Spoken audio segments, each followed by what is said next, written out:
Bismillahirrahmanirrahim.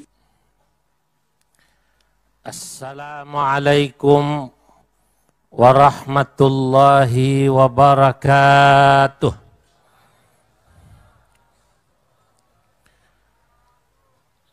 Alhamdulillah Rabbil alamin. Wa sallallahu wa sallam ala sayyidina Muhammadin wa ala alihi wa ashabihi wa man tabi'ahum bi ihsan ila yaumiddin, amma ba'du. Hadratal muhtaramin, para alim ulama, para masyayikh, para kiai, wabil khusus al-mukarram Simbah Yai Mustafa Bishri, al-mukarram Kiai Haji Bahauddin Nur Salim, al-mukarram Kiai Haji Yahya Khalil Thaquf, para masyayikh, para habaib, termasuk insyaallah yang dalam perjalanan Profesor Dr. Kiai Haji Said Aqil Siraj.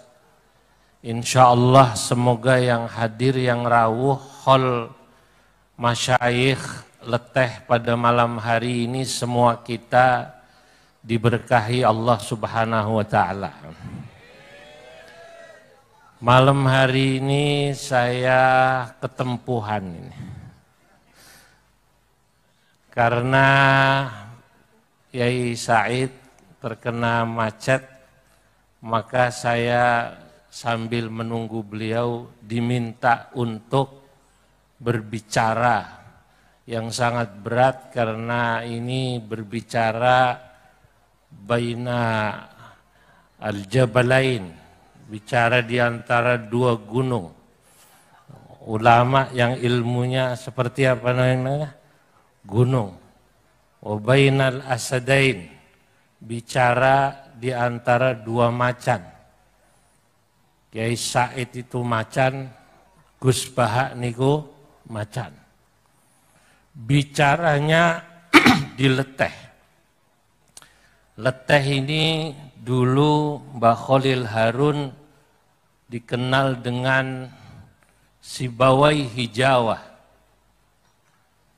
Sibawai Jawa itu macannya tanah Jawa, terutama di bidang fikih dan ilmu nahwu. Sanad ilmu nahwu ulama Pasundan itu mengambil dari Mbah, siapa namanya? Mbah Khalil Harun. Yang terkenal seingat saya di Garut itu namanya Kiai Adroi. Nanti masyayikh Sunda itu mengambil sanad nahwu dari Kiai Khalil Harun. Itu terkenalnya macannya tanah Jawa. Jadi dulu saya pernah saking kagumnya pada Kiai Khalil Harun, beliau menulis kitab nahwu. Saya kemudian membuat beberapa bait syair untuk memuji Kiai Khalil Harun dan cucu-cucunya. Lana asadun yushiru lahul bananu, sibu yahuna khalilu abul khalili. Lana asadun yushiru lahul bananu, sibu yahuna khalilu abul khalili. Wasihruhu la yuqalu lahul mithalu, وقد عجز الفحول عن الوصول. حفيده من لنهضتنا زعيم، ويغبطه الرجال ذو jalali wa hal walada zamanu lana thaqufan bimithlihi man lahu nasabul jibali. Lana asadun, kita dulu punya macan. Yushiru lahul bananu, yang semua jari-jari menunjuknya. Siapa beliau? Sibuya huna, asluhu sibawai. Dalam satu lughat dibacanya sibuya untuk menyesuaikan wazan. Sebab kalau pakai sibawai huna nggak ketemu wazannya. Maka saya pakai satu lughat yang membaca sibawai dengan sibuya. Sibuya huna khalilu abul khalili, yakni sibawai kita, sibawainya tanah Jawa, khalilu abul khalili, yakni Mbah Khalil Harun, abul khalili kakeknya Kiai Khalil Bishri. Jadi beliau menyebut diri beliau dalam kitabnya itu, beliau katakan Khalilu Najlu Harunar Rembani. Wasihruhu, menantu beliau yang tadi dipuji oleh Gus Bahak tadi, Kiai Bishri Mustafa.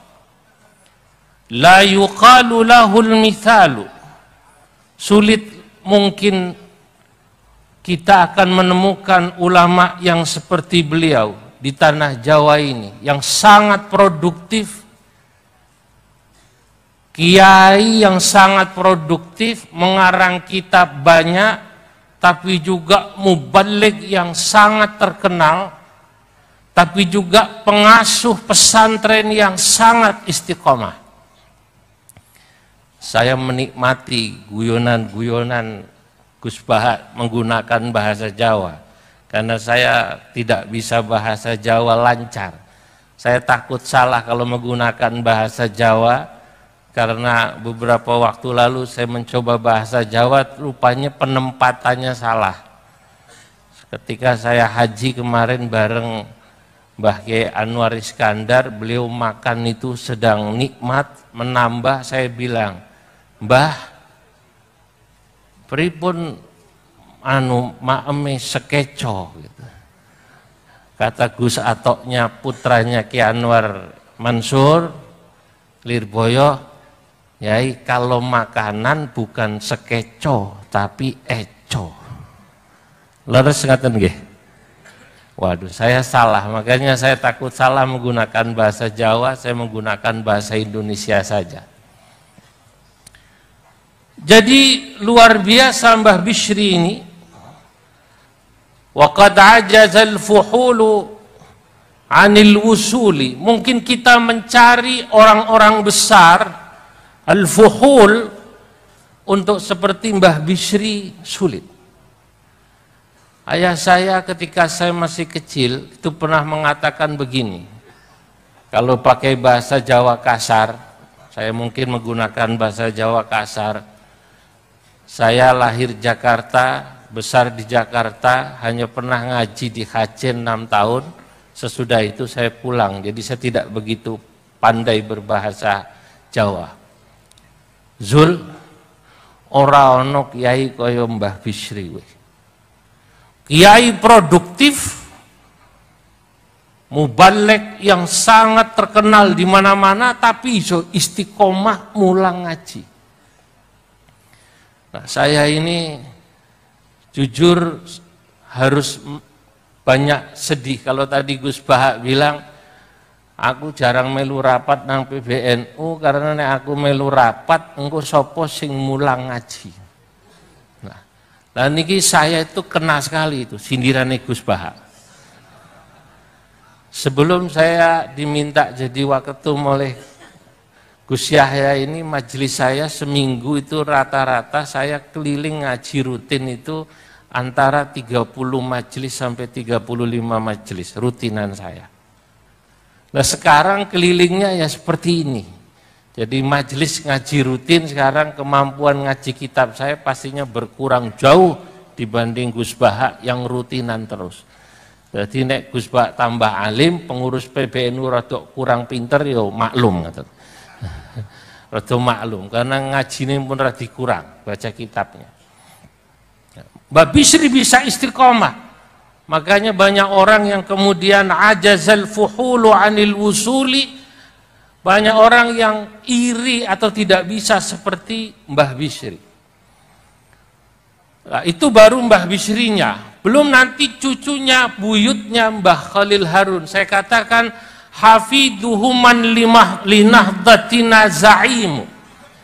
Yang menarik Mbah Khalil Harun ini buyut-buyutnya. Hafiduhu, ini hafid biddal, wala bidza. Kalau bidza hafid itu nama Bupati Rembang ya Pak Bupati.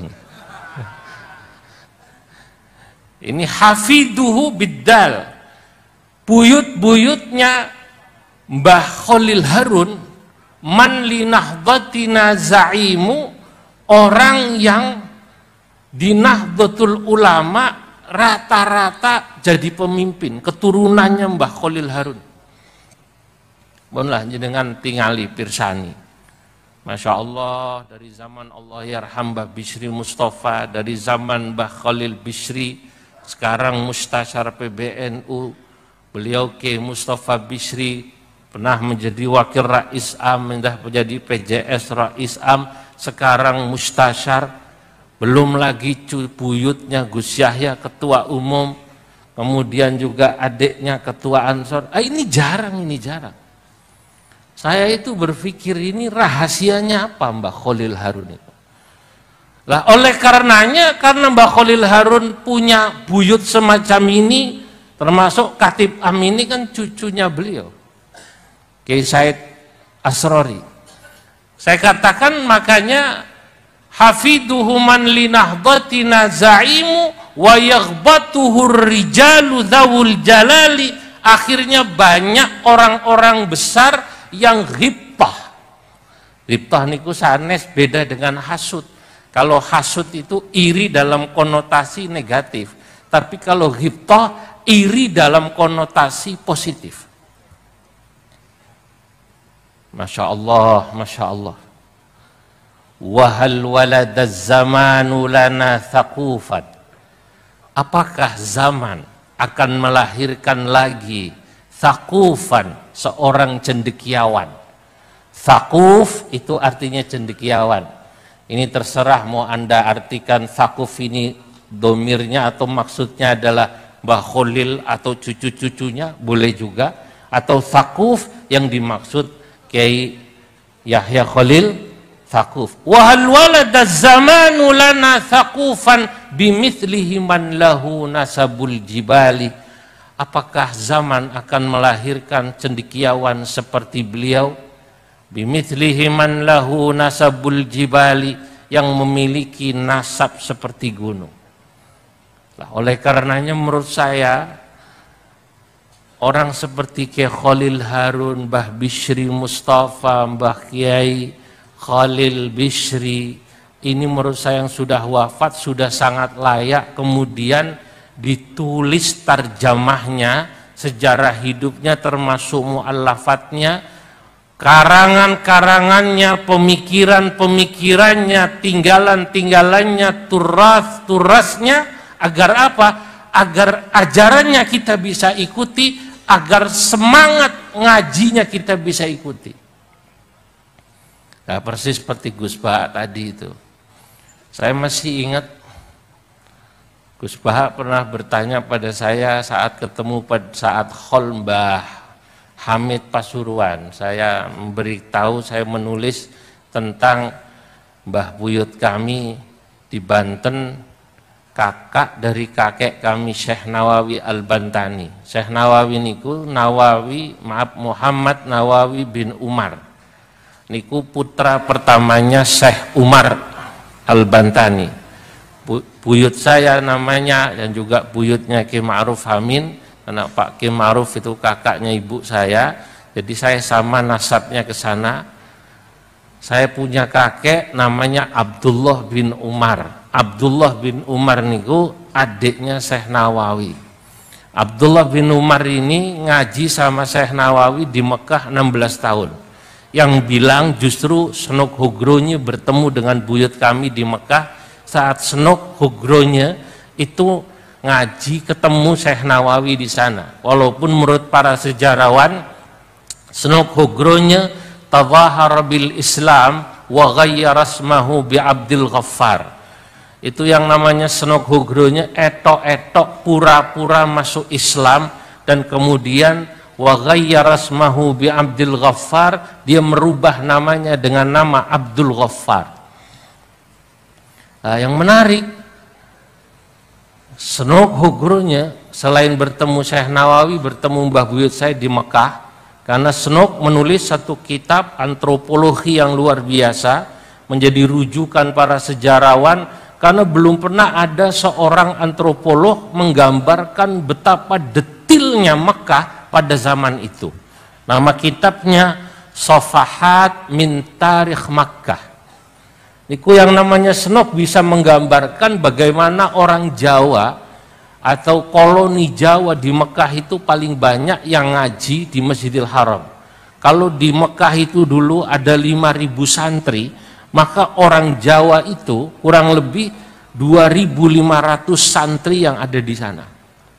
Ini Senok ketemu Mbah Buyut kula, ketemu Syekh Nawawi, bahkan kemudian Senok menulis secara khusus bilang adiknya yang bernama Abdullah ngaji sama kakaknya Syekh Nawawi selama 16 tahun di Mekah. Karena adiknya lah kemudian Syekh Nawawi mengarang kitab Ats-Tsimarul Yani'ah 'ala Riyadil Badi'ah. Nu sing ngaten iki sing nulis ini malah siapa? Senok Hogronya. Makanya dalam kitab Tuhfatul Qasi wad Dani yang saya tulis, saya katakan walam akun mimma syara'tuh Buddha min katibin mustashriqil Holanda. Walam akun mimma syara'tuh Buddha. Saya harus jujur berhutang ketika saya menulis kitab ini.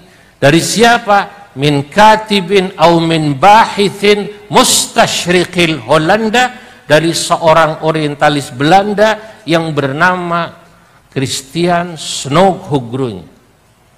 Fa innahu asarahu wa akramah wa sakinun bi Makkah nisfa sanah.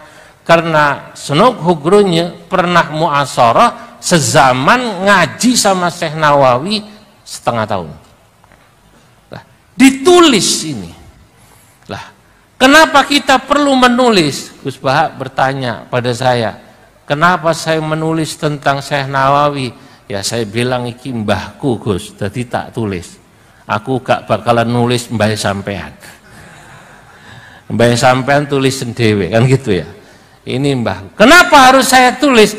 Karena cucu-cucu itu perlu tahu tentang apa yang dilakukan oleh mbah-mbah zaman dulu.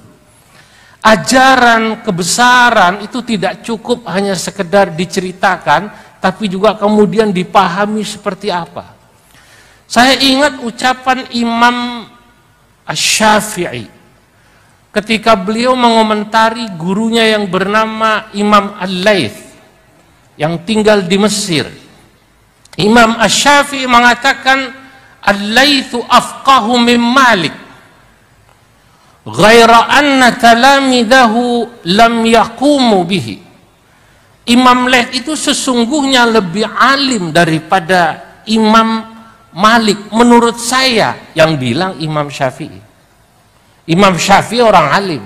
Ketika beliau bisa menggambarkan bagaimana pandangan Imam Laits dan juga bagaimana Imam Malik, saya percaya karena Imam Syafi'i orang alim.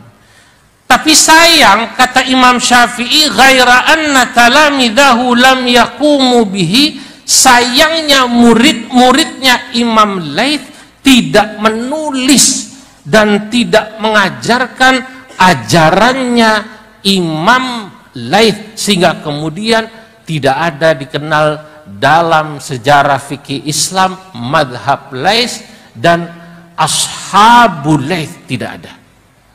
Tapi nek imam 4, Imam Abu Hanifah, Imam Malik bin Anas, kemudian juga Imam Syafi'i, Imam Ahmad bin Hambal, semua muridnya melanjutkan menulis apa yang diajarkan oleh gurunya, sehingga madhab-madhab Imam 4 ini, pandangan-pandangan Imam 4 ini sampai sekarang masih ada. Lah niku tadi saya menyimak, walaupun sesekali saya tadi bertanya pada orang di sebelah saya, karena Gus Ba pakai bahasa Jawa halus sebut mijil. Mijil itu apa mijil? Mijil itu artinya apa? Ternyata keluar. Beliau katakan perlu cucu-cucunya Mbah Khalil Harun, buyut-buyutnya Mbah Bisri Mustafa secara mendalam menulis tentang ini. Itu penting. Sebab apa? Ya, sebab kalau tidak dilanjutkan nanti bisa jadi ajaran atau apa yang ditulis oleh mbah-mbah ini yang luar biasa kemudian habis begitu saja. Imam Abu Hanifah niku top murid-muridnya yang nulis. Beliau punya murid namanya Muhammad ibn al-Hasan. Niku muridnya Imam Abu Hanifah sampai khusus ngaji kepada Imam Malik bin Anas di Madinah. Sebaliknya Imam Malik punya murid namanya Asad ibn al-Furat, itu belajar khusus kepada Imam Muhammad ibn al-Hasan. Itu saling kemudian cross. Supaya apa? Supaya ada diskusi dan kemudian satu sama lain saling memahami, ada at-taqrib bainal madhabain. Dua madhab kemudian saling menghormati. Sebab riyen niku, bapak-bapak, ibu-ibu, itu zaman Imam Abu Hanifah dan Imam Malik niku saling serang niku hebat. Serangannya melebihi pendukung para capres-capres yang sudah dideklarasikan maupun yang belum dideklarasikan. Kalau sekarang kan seperti itu masih sindir-sindiran. Yang satu bilang amin ya rabbal alamin. Yang satu sindir-sindiran qabul ya rabbal alamin. Masih baru begitu, kadang-kadang sindir-sindiran. Dulu keras. Saya menemukan niku bagaimana kerasnya pendukungnya Imam Malik niku nyindir Imam Abu Hanifah. Imam Abu Hanifah itu ulama yang mengatakan bahwa wali nikah itu bukan rukun tapi syartul kamal dalam pandangan Imam Abu Hanifah. Niku dikritik sama ulama-ulama madhab Maliki luar biasa. Bahkan kemudian ngeritiknya itu jadi syair. Zaman dulu itu kalau saling mengeritik, kalau bahasa wau niku Gus Bahak kali Gus Sipul kan gasak-gasaan. Nek gasak-gasaan niku wau kita semua paham karena pakai bahasa Jawa. Ulama dulu gasak-gasaannya pakai syair. Madhab Malik, ulamanya mengeritik madhab Abu Hanifah, apa katanya? Idza dzurra'i khasama fi qiyasin wa jaa'a bi bid'anatin hanatin syarifah atainahum bi qaulillahi fiha wa ayatin mubarrizatin syarifah fakam min farji muhsanatin afifah uhilla haramuhu bi Abi Hanifah. Niki nek sing ngaji kiai paham langsung lah. Nah, sing santri mungkin nggak begitu dalam ngajinya, jenengan manggut-manggut tapi mboten paham kan? Mungkin nek diterjemahno jeru, Pak. Idza dzurra'i khasama fi qiyasin. Kalau ahli ra'yu, karena mazhab Abu Hanifah itu terkenal kuat menggunakan logikanya. Khasama fi qiyasin, mengajak berdebat tentang qiyas. Waja'a bi bid'atin hanatin sakhifah, lalu dia membawa pandangan yang di situ mengandung bid'ah yang sangat rentan. Kata ulama madhab Maliki, atainahum biqaulillahi fiha, kami akan lawan madhabnya Abu Hanifah dengan apa? Dengan mendatangkan firman Allah wa ayatin mubarrizatin syarifah, dan juga kami akan jelaskan wa atharin mubarrizatin syarifah, akan saya bawakan ayate opo, dalile, hadise opo. Niku madhab Maliki niku bilang iki lho ayate kenapa kok wali niku rukun nikah, bukan syarat kesempurnaan, terutama buat rondo. Fakam mim farji muhsanatin afifah, karena betapa banyak farji wanita yang mestinya kemudian dijaga. Kenapa? Uhilla haramuhu bi Abi Hanifah, kemudian menjadi halal yang padahal mestinya haram gara-gara pandangannya Imam Abu Hanifah. Masya Allah, Imam Abu Hanifah dituding menghalalkan, maaf, farjinya perempuan yang mestinya belum sah untuk nopo dinikah. Tapi saudara-saudara hadirin para rawuh, dialog ulama ini menarik ya. Menarik kenapa? Karena ketika yang satu kemudian mendebat yang satu jawab. Madhab Abu Hanifah jawab, karena ashabnya terus menulis tentang pandangan gurunya tadi. Tidak seperti madhabnya Imam Lais yang tidak ada yang menulis. Kata santrinya Abu Hanifah jawab, idza mannasu yauman qayasuna bi'abidatin minal futya tarifah, atainahum bimiqyasin sahihin tiladin min tirazi Abi Hanifah. Dibalas oleh santrinya Imam Abu Hanifah, beliau katakan, kalau ada orang kok mengajak debat, mempertanyakan pandangannya Imam Abu Hanifah, maksudnya sinten? Maksudnya tadi madhab Malik, santrinya Imam Malik yang menyerang Imam Abu Hanifah. Kata santrinya Imam Abu Hanifah, mereka kemudian menyerang kami akan ajarkan mereka bagaimana cara menggunakan kias yang kuat. Atainahum bimiqyasin sahihin tiladin min tirazi Abi Hanifah. Ini tak ulang caranya nganggo kias. Masya Allah. Kula niki membaca semacam ini, itu hanya melihat sebegitu hebat para ulama dulu itu mengkader para santrinya. Maka sesungguhnya kita semua yang hadir di sini, baik santri leteh yang masih mukim maupun alumni yang sudah di rumah, sesungguhnya kita semua ini adalah al-kawadir. Al-kawadir niku jamaknya kader. Kader niku napa? Jamaknya napa? Al-kawadir niki mun dados mu'arrab niki. Ini awalnya bahasa Inggris jadi bahasa napa? Arab. Sekarang itu lazim bahasa Inggris jadi bahasa Arab. Kula niku ketika menulis salah satu tulisan saya menulis kitab At-Tatbiqatul Usuliyah fil Fatawal Indonesia, terapan-terapan teori usul fikih yang digunakan oleh ulama Indonesia syakhsiyatan wa institusionaliyatan.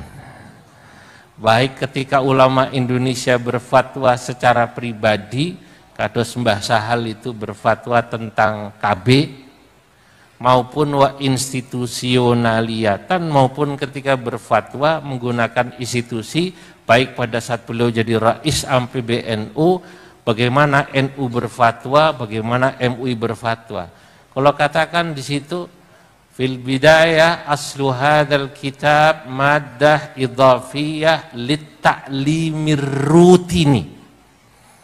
Ini kitab awalnya adalah materi tambahan lit-ta'limir rutini untuk pengajian rutin. Ala kitab kifayatil akhyar, awalnya ini materi tambahan ngaji kitab Kifayatul Akhyar lil muwadzaf al-ma'dzuni syar'i, buat pegawai KUA. Pegawai KUA itu bahasa Arabnya al-muwadzaf al-ma'dzuni syar'i. Niku bahasa Arabnya.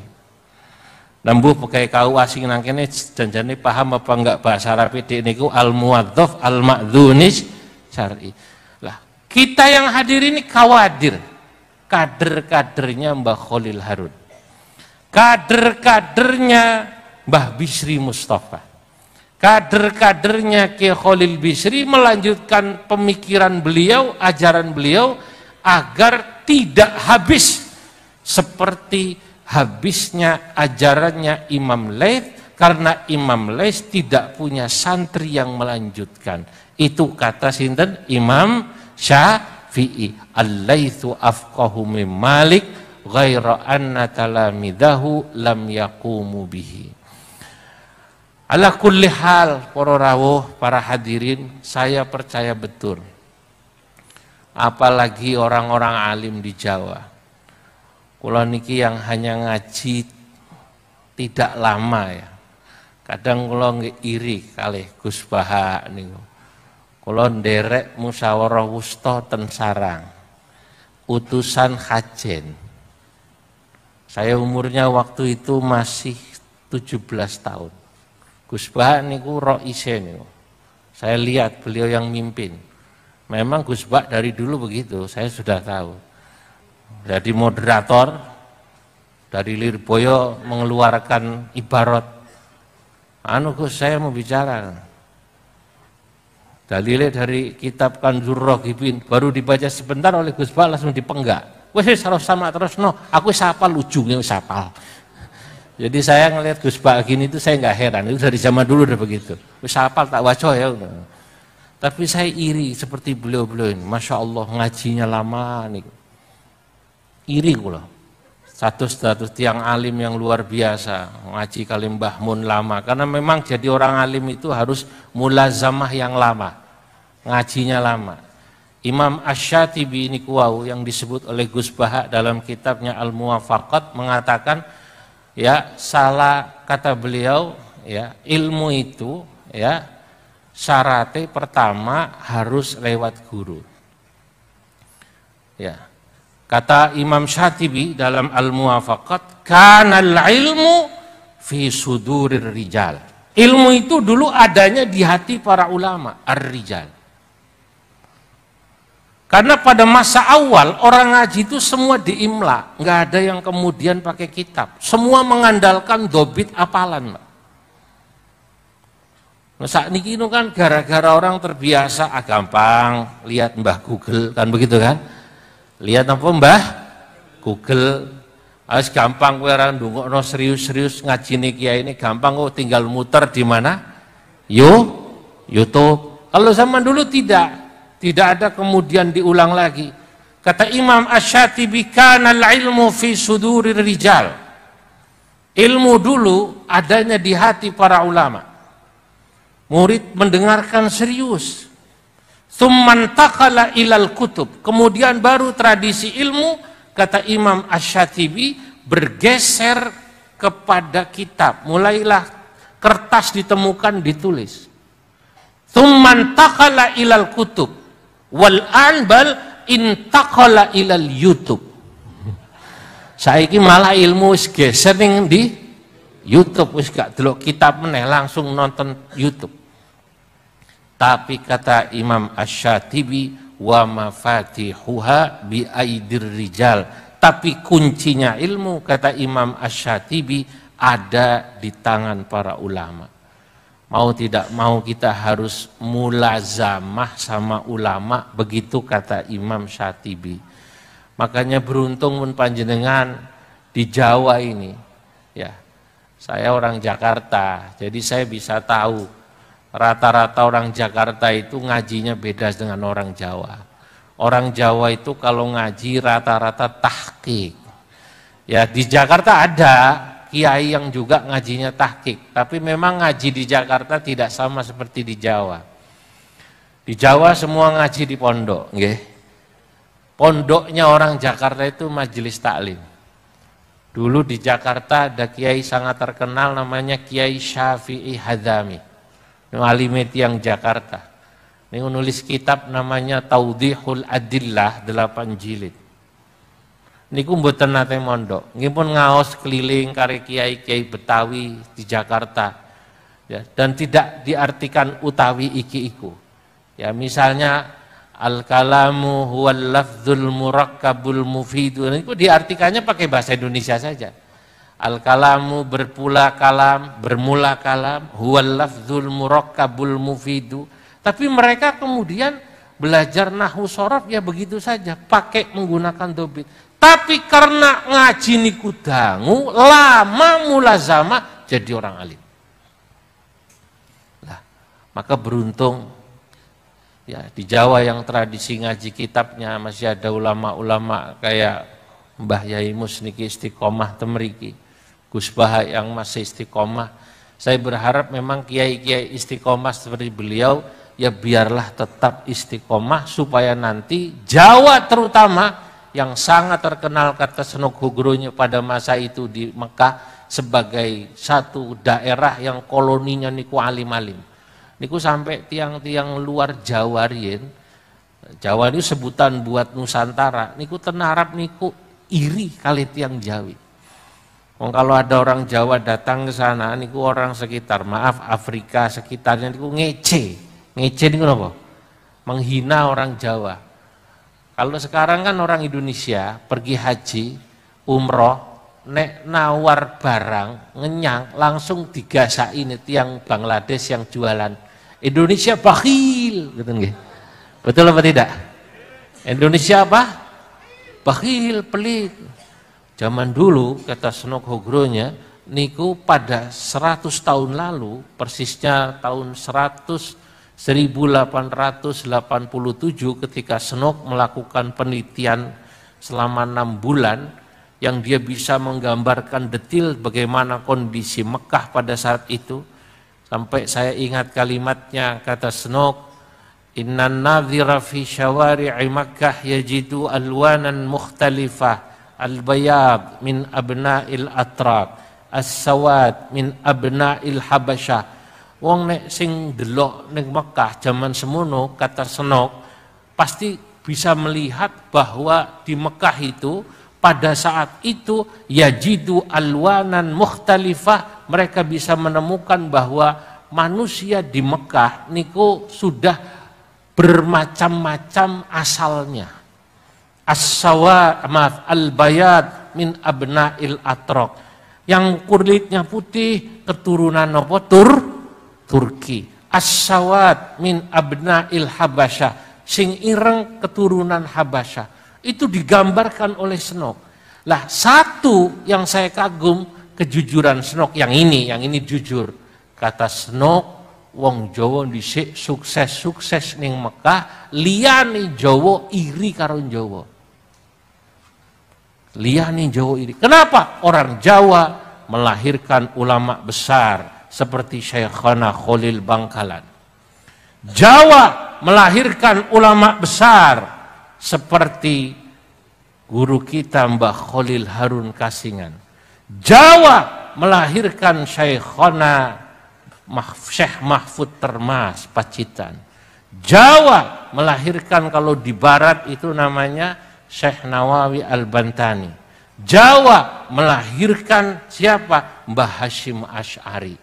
Maka tidak berlebihan kalau saya mengatakan wa ba'du fal Jawa azimus syani bi kathratil alimi war rabbani. Jawa ini kata saya azimus syani, besar keadaannya, besar posisinya. Kenapa? Bi kathratil alimi war rabbani, sebab sejak dulu banyak orang alim yang rabbaninya. Kalau yang lebih tua, saya mulai mbah saya dulu, mbah saya sebut duluan. Fabantanun dzunawawil ahmasi. Banten memiliki namanya Syekh Nawawi Al-Ahmasi, memiliki orang yang memiliki semangat keilmuan luar biasa. Wa Pacitan masyhuratun bitarmasi, sementara Pacitan dari Jawa terkenal di sana karena melahirkan seorang alim bernama Syekh Mahfud Termas. Wa Bangkalanu bil Khalili dzil athar, sementara Bangkalan terkenal sebagai ulama asal Jawa di Mekah. Dari mana asalnya Bangkalan? Bil Khalili dzil athar, yakni dengan Sayyidina Khalil. Wa Jombangun bi Hasyimin qad istahar, sementara Jombang melahirkan Mbah Hasyim Asy'ari. Khalilu najlu Harunar Rembani, kada Zubairu walidul Maimuni. Rembang melahirkan Khalilu Najlu Harun, melahirkan Mbah Khalil bin Harun. Kada Zubairu walidul Maimuni, begitu juga Mbah Zubair ayahnya Kiai Maimun. Idza su'ilta umdatul qurra'iman, munawwirun nazilu Jogja fa'laman. Kalau Anda ditanya siapa umdatul qurra, ulama Quran yang menjadi sandaran sanad Quran paling besar di tanah Jawa, munawwirun, jawablah dia adalah Mbah Sinten Munawwir. Ihsanu jam fasil Kediri syarihun, min haja abidina fina qarihun. Ihsanu Jampesin, sementara Mbah Ihsan pun di Jampes, ya, Mbah Ihsan Jampes Al-Jampesi. Syarihun adalah seorang yang mensyarahi Minhajul Abidin, kitab Minhajul Abidin, fina qarihun. Mbah Ihsan Jampes sangat masyhur bagi kita, qarihun, beliau seperti macan. Abdul Karimi sifhu bil muassisi, lirboyona ka akbaril majalisi. Mbah Abdul Karim sifhu bil muassisi, sebutlah beliau adalah muassis. Lirboyona, pondok napa? Lirboyo ka akbaril majalisi, yang sekarang pondok Lirboyo adalah pondok yang boleh dikatakan di antara pondok terbesar yang ada di Nahdlatul Ulama. Tsummal falahu tabtahi tullabahu, nahdhatuna wa sya'buna akhlaqahu. Kemudian ada yang namanya siapa? Pondok Al-Falah, tabtahi tullabahu, yang sangat kagum kepada murid-murid Al-Falah. Nahdhatuna, Nahdlatul Ulama, wa sya'buna, dan santri-santri dan rakyat kita akan apa? Akhlaqahu, akan akhlaknya santri Ploso, santri Al-Falah yang terkenal lembut. Kemudian mana lagi? Kalau kita kemudian mau lanjutkan, ini sangat banyak. Ya, saya buat sangat panjang. Saya sebut tentunya kajen. Tentunya tempat saya mondok saya sebut. Ya. Ya. Abdus Salami Jaddus Sahlin Fa'rifi. Abdus Salam, Mbah Abdus Salam Jaddus Sahlin, kakeknya Mbah siapa? Mbah Sahal, nih guru kula harus saya sebut. Ya. Abdus Salami Jaddus Sahlin Fa'rifi, wa Asnawi alimu Qudsin faktafi. Sementara Mbah Asnawi adalah alim-alimnya orang Kudus, faktafi, maka cukuplah kau dengannya. Faidur Rahmani salihun mutarjimun. Ngulon terus ngulon. Ngulon lagi siapa? Faidur Rahman. Ada tafsir yang konon disebut tafsir pertama sebelum Al-Ibris yang ditulis dengan bahasa Jawa, namanya Faidur Rahman. Siapa yang menulis? Solihun, Mbah Soleh Darat. Solihun mutarjimun, Mbah Soleh Darat lah yang menerjemahkan tafsir pakai bahasa Jawa pertama konon, ya, sebelum Mbah Bisri dengan Al-Ibriznya. Beliau tulis Faidur Rahman, ya, Faidur Rahmani salihun mutarjimun lil kartini muathirun munsajimun. Tafsir ini ditulis untuk Raden Ajeng siapa? Kartini. Ngulon lagi ngulon, mana? Cirebon.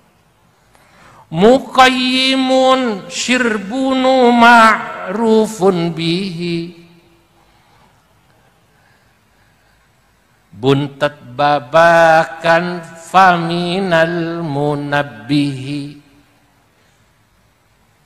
Kempek gedongan baleran te ba'daha syuyukhu Sunda la takhaf min dzikriha wa adra'i. Ini kalau dilanjutkan kelamaan pun sampai sini saja ya, sampai sini ya. Sampun iki sebentar lagi beliau datang, nanti terlalu dolim saya. Wong saya hanya melanjutkan Gus Baha kok waktunya lebih lama dari Gus Baha. Saya lihat waktu saya lebih banyak dari beliau. Saya cukupkan sampai segini saja. Insya Allah nanti dilanjutkan. Wallahul muwaffiq ila aqwamit thariq. Wassalamualaikum warahmatullahi wabarakatuh.